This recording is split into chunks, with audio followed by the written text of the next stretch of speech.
Magandang araw sa inyo lahat. Ngayon po ay Wednesday sa our Strong Family Prayer and Exhortation. Tayo po ay manalangin o aming Ama, ang kapayapaan niya maghari sa pamilyang Pilipino sa araw na ito at makakilala sila kay Jesucristo na kanilang Panginoon at tagapagligtas sa pangalan ni Jesus. Amen.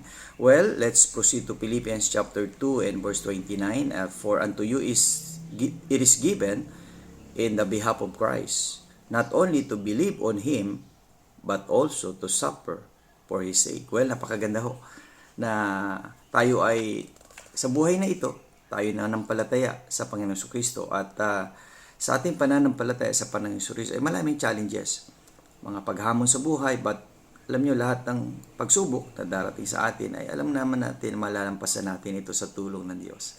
Kaya nawa dapat tayo magtiwala sa kalooban ng Panginoon, sumunod sa Kanyang salita at manampalataya na malalampasan natin ito. See you again tomorrow sa ating Strong Family Prayer and Exhortation.